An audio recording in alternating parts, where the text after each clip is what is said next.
Welcome to the Big D Show and Podcast.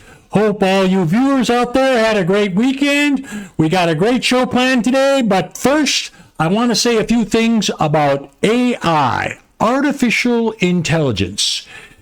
Last week, the producers, the director, the writer, we decided to use the closed caption. That's where the words appear down beneath the video. And we thought that would be good for the people that have a little bit of hard hearing. And if one of your favorite words that you use during the day is what, we think this will be a great fit and help you out enjoy the show a little bit more. So we decided to incorporate the closed caption into our show. However, we did experience a problem last week, or not necessarily a problem, but we did notice something where we were talking about, football, fantasy, and fun, and as we were talking about TDs. And the important thing about picking a player is someone who's going to score a lot of TDs. And I referenced that several times. It's, TDs. And that's how you score points and win games. However, the folks at the AI, artificial intelligence, closed caption people, they used a word that wasn't TDs. It sounded like TDs, but it wasn't TDs. And upon reviewing and seeing that, we thought, that's not going to work. That's not going to work. So I have to go back and kind of apologize to our viewers that we've got to change that. But the good news is for all you folks out there who are thinking about maybe you're going to be replaced by AI, artificial intelligence, that's not going to happen. You just got to talk to your boss or your supervisor and say, hey, listen, did you see the Big D podcast last week and how, they were missing that human element to make those adjustments. And so because of that, we think your job is safe.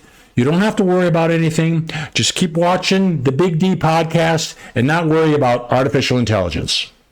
What a weekend of football. I couldn't hardly believe it. Packers won, Bears lost, Lions lost. If only Minnesota would have lost, but they were playing the Bears, so we only had a 50-50 chance on that. But let's get started with the top scoring fantasy football non-PPR person for the first week of the season, and I said Lamar Jackson, and it came down to Lamar Jackson and Josh Allen Sunday night. What an exciting football game. Hopefully everybody was able to watch it. It was 41-40, but in the fourth quarter, the lead position kept on going back and forth until Josh Allen just went crazy, scored a bunch of TDs, bunch of passes and all that, and he ended up defeating Lamar Jackson 42-33. I finished in second, but we're hoping for the top position, but that's okay. Now for the second week of the season, the top scorer I'm going to say is going to be quarterback Joe Burrow with the Cincinnati Bengals. Had kind of an off first week, but this week they play at home against the Jacksonville Jaguars. And I think he's going to have a comeback and be the top scoring fantasy football player for week 2. Time for the Daily Double. Let's see. Last week, I said Micah Parsons, 2 sacks. That was the good news. The bad news was Aiden Hutchinson, 2 sacks. Well, I didn't quite factor in that Micah Parsons wasn't going to play a full game right away. That was his first game with the Packers. Fans loved it. But without playing a full game, he did have 1 sack, and his presence was really well known in the defense. So that was great. And even though I picked Aiden Hutchinson to score or to get 2 sacks, he had 0. The Packer offensive line totally dominated and kept him in place, even without Zach Tom, who hopefully he's not hurt too bad, but I was really glad to have that mistake. So not so good on the Daily Double, but I tell you, Parsons will get 2 sacks a game once he starts playing full time, so don't be disappointed by that. But for this week's Daily Double, it's going to be involved with a couple of guys named Josh. We have a game coming up in just couple days, Thursday night, Packers in Washington, and I think Josh Jacobs is going to rush for over 100 yards. That's the good thing. And then kind of the bad thing is their quarterback. That Josh Daniels, I think combined, Washington will get over 100 yards rushing in the first half. And then the Packers will figure out how to stop them and shut down the rush. But that's my daily double. Josh Jacobs, over 100 yards rushing for the whole game. And Washington will get 100 yards rushing in the first half. So we'll have to watch and see what happens. Okay. And now to talk about my famous no-brainer forecast of the first week. And that week, I picked Iowa to beat Albany Great Dane. And that was a little bit of a stretch, because Albany had never lost to Iowa in football. They had never lost to Iowa. And so, in fact, even in the first quarter, they were ahead 7-3. But luckily, Iowa came storming back. They played a tough defense, and they got their offensive rolling, and they ended up winning 34-7. So I got that first no-brainer of the week out of the way, and I'm ready for the next no-brainer. And this is going to be key. It's going to be talking about fantasy football. Today is the waiver wire selection process, and you have to decide who you're going to pick. And part of my no-brainer, I'm going to state who I believe will be one of the top players selected in the no-brainer forecast. Now, this is a guy that's been in the league for 3 or 4 years. He's currently ranked in our fantasy league.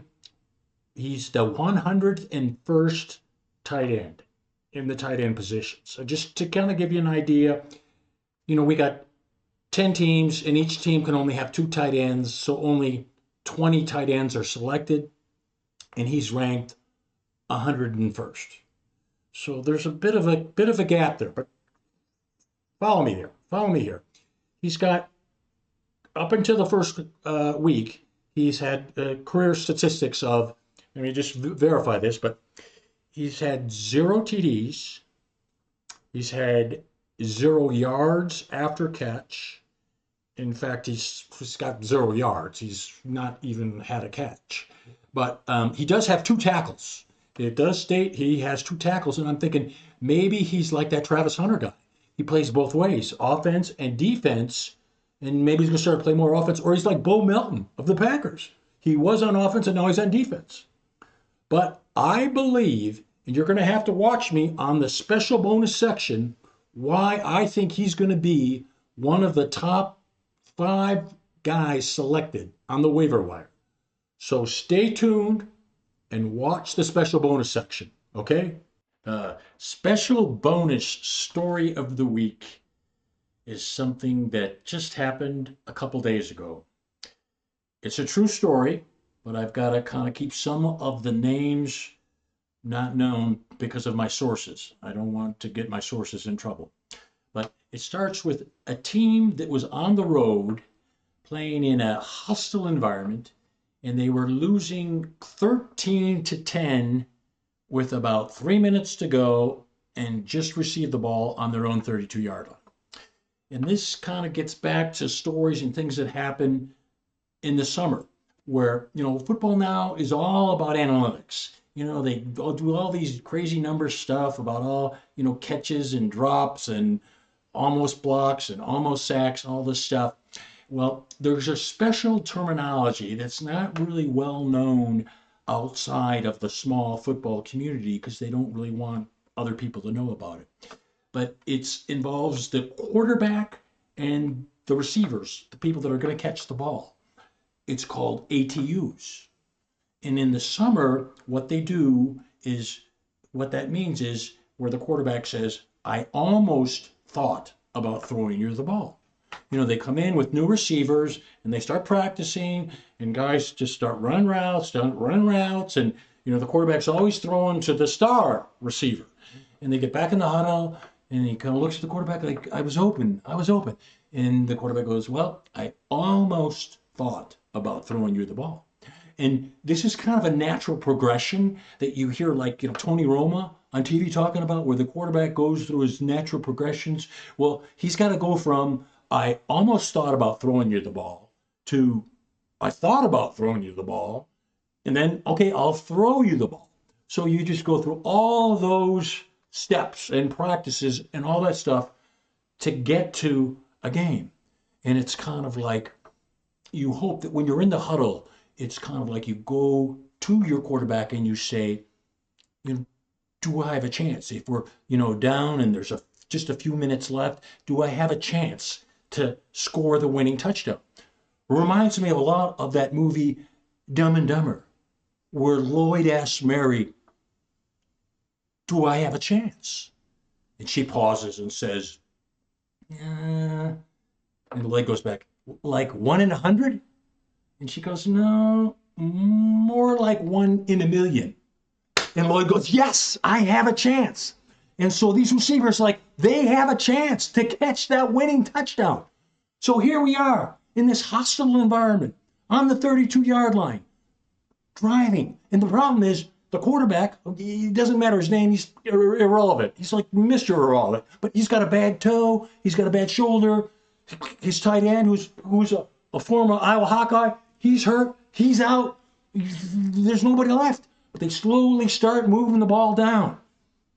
And this guy named Jake, who's never caught a pass, is waiting for his chance. And this irrelevant quarterback's running around, what to do. Everybody's covered. It's like 2 a.m. I mean, everything's closed. Nobody's open. He goes, I'll throw it to Jake. He throws it to Jake. Jake catches it 2 yards. Boom. So, well, that went pretty good. Maybe I'll do that again. Very next play. Passes to him again. 9 yards. First down. Now they're moving. It's 2-minute warning. Oh, my God. They get in the huddle. What do we do? What do we do? We got less than 2 minutes. We got to score this touchdown. And quarterback looks at Jake, and he's like exhausted. He already has career high in catches, career high in yards. He's like, I got to go to somebody else. I got to go to somebody else. So he hands off the ball to, somebody named McCaffrey. He gets a couple yards, and the clock is ticking away. Tick, tick, tick, tick, tick, tick, tick, tick. Goes to McCaffrey again. He gets only like 5 yards. They're on like the 4-yard line. They're running out of time.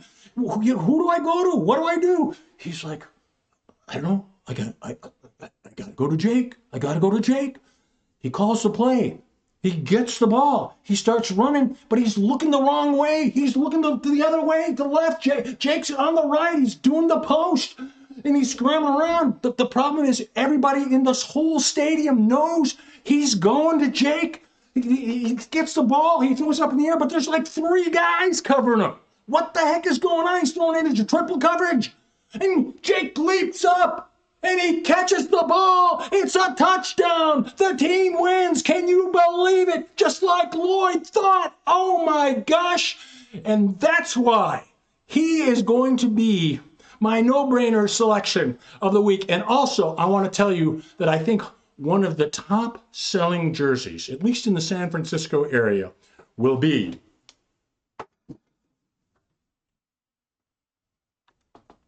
so get it before it runs out. Well, that's a wrap for week 2. Hopefully everybody enjoyed it.